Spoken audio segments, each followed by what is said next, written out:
धन्यवाद बच्चों। आज राम लक्ष्मण परशुराम संवाद जो तुलसीदास के द्वारा लिखा गया है, यह प्रसंग रामायण से लिया गया है। आज अंतिम कड़ी की पढ़ाई चल रही है। इसके पूर्व मैंने बतलाया था कि लक्ष्मण वीर योद्धा की विशेषता बतलाते हुए कहे थे कि हे परशुराम, वीर योद्धा वह होता है जो अपनी वीरता रणभूमि में दिखलाता है, और जो योद्धा अपनी वीरता न दिखाकर अपने मुंह से अपनी बड़ाई करता है वह वीर योद्धा नहीं बल्कि कायर कहलाता है। इस पर परशुराम बहुत क्रोधित हुए थे।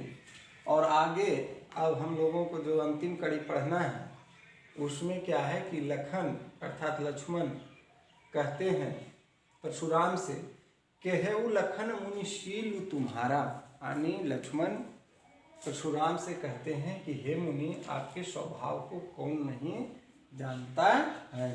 को नहीं जान विदित संसारा, कौन नहीं जानता है, आपको पूरा संसार आपके स्वभाव को जानता है। मात पितहि उरीन भय नीके, यानी माता पिता के आप ऋण से उरीन हो गए। गुरु ऋण रहा सोचू बढ़ जीते, और आप गुरु ऋण उतारने की इच्छा व्यक्त कर रहे हैं। सो जनु हमरे ही माथे काढ़ा, और यह गुरु ऋण उतारने के लिए शायद आप हमें ही लक्ष्य बनाए हुए हैं। दिन चली गए ब्याज बढ़ बाढ़ा, और हे मुनि, इस तरह से आपका गुरु ऋण बहुत दिन से बाकी है और उसका ब्याज भी बढ़ गया होगा।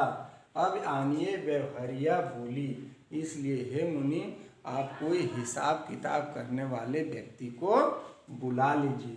तुरंत देव मैं थैली खोली, और मैं वह ब्याज को अपनी थैली से खोल करके चुकता कर दूंगा। बच्चों, यहाँ ध्यान देने वाली बात है, तुरंत देव मैं थैली खोली, यानी कि यहाँ व्यंग्यात्मक रूप से कहता है।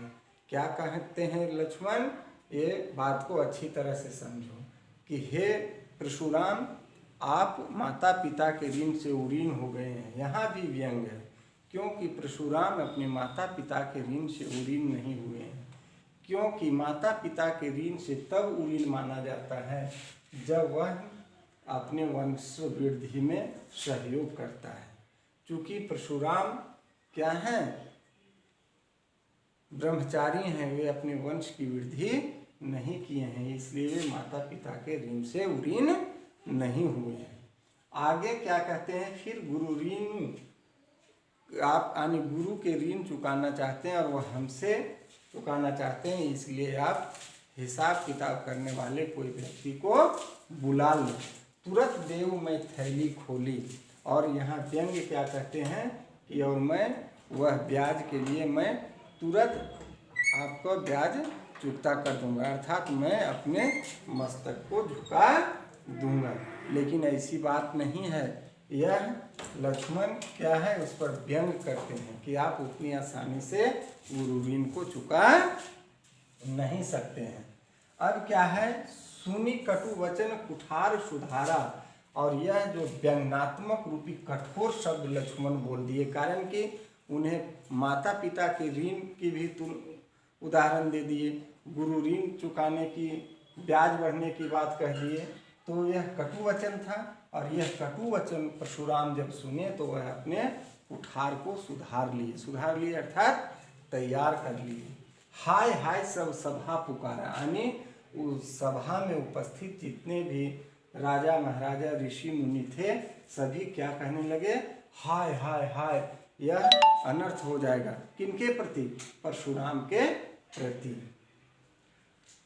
अब क्या है कि प्रसुवर प्रसु देखा बहुमोही, विप्र विचारी बचो निर्द्रोही।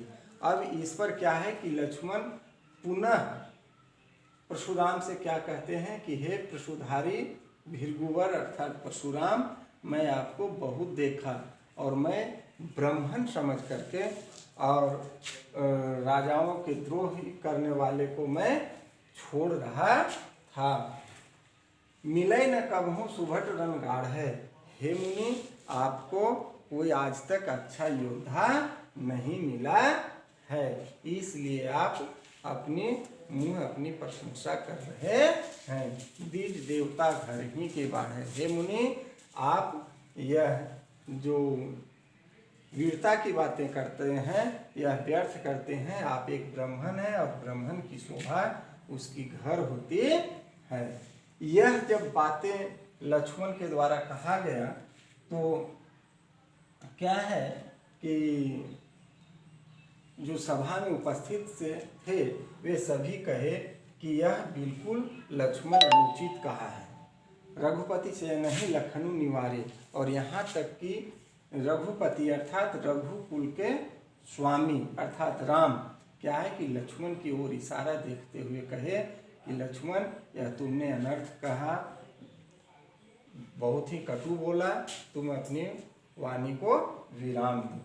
अब क्या है आगे रामचंद्र जी क्या है कि लखन उत्तर आहुति सरिस भृगुवर गोप कृषाणु, यानी लक्ष्मण की बातों से क्या है कि परशुराम अत्यधिक क्रोधित हो गए हैं और उनकी क्रोध बढ़ते हुए क्रोध को देख करके एकदम जल के समान मृदु वचन में रघुकुल भानु बोले। रघुकुल भानु अर्थात रामचंद्र जी बोले, यानी कहने का अर्थ है कि लक्ष्मण क्या है कि द्विज देवता घर ही के बाढ़े के माध्यम से कहे कि आप एक ब्राह्मण हैं, आप में वीरता नहीं है, आप अपनी घर की शोभा बढ़ाएं।